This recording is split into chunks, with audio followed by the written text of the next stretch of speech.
हम बात करे वाला बानी पवन सिंह और मगहिया जवान के बारे में। काहे कि मगहिया जवान पवन सिंह गाना के अतना विरोध करता जौन गाना में पवन सिंह गा दिले बड़न चोली के डोरी।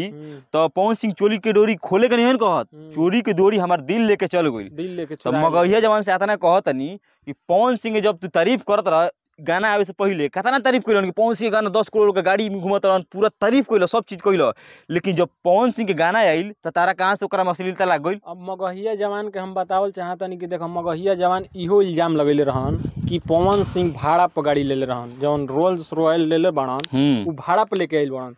तो हम तारा के बता देतनी कि भाड़ा पर गाड़ी लेवे खातिर न झाड़ा फिर दियन, कतना जाना बहुत जाना झाड़ा फिर दियन गाड़ी लेके। 5 दिन से आज उनकर 2 संगतिया घूमत रहन गाड़ी लेके। बतावा केहू के हैसियत बा घूमे के ऐसन बड़ा गाड़ी पर 5 करोड़ के गाड़ी पर बैठल रहन तो उनकरा के कुछ ना कुछ तो बनता ना भाई। आ तुम आप आकर तुम उसको बदनाम करते हो पवन सिंह को, तो क्या औकात है तुम्हारी। अभी सोशल मीडिया पर मतलब पूरा वायरल हो गया है तो मतलब कुछ भी बोल दोगे। ये बोल रहा है ना कर कि हम जब खेसारी की बुराई करते थे गाना में, किसी प्रमोशन में खेसारी की बुराई करते थे तो पवन सिंह को अच्छा लगता था, पवन सिंह की टीम को बहुत अच्छा लगता था। तो समझा दूं पवन सिंह को मैं उसका चाटुकारता नहीं हूँ, पवन सिंह मेरा खर्चा नहीं चलाते हैं, ये मगहिया जवान बोल रहा है। लेकिन आज इतना मिर्ची क्यों लग रहा है पवन सिंह की टीम वाले को कि मैंने एक गाने का बुराई बात कर दी, तो क्यों लग रहा है बुरा आखिर सब।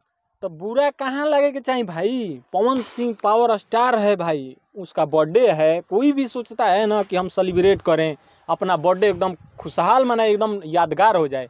तो पवन सिंह कह दिल बड़न कि हम एगो बिहार में लकीर खींच दिल बनी आ खींचब।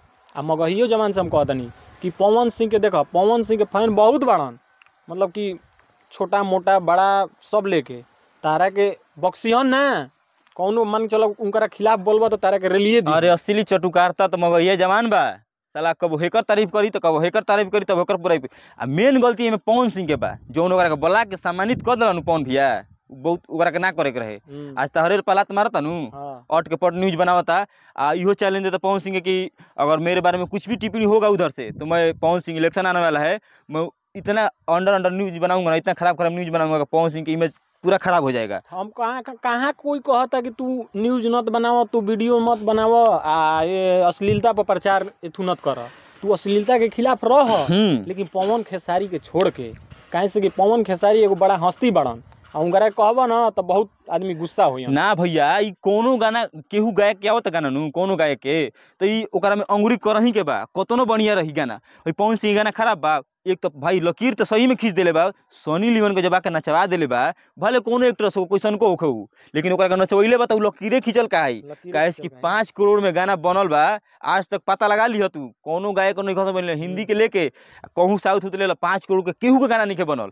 ऐसे अगर वीडियो बनैब उनकरा खिलाफ बनैब, खेसारी खिलाफ बनैब तो कोई रैली तारा के हमनियो के रैली जी। तो आगे ले सुन लिया कि रेले के नहीं के ना उनकरा खिलाफ बनाए के बा।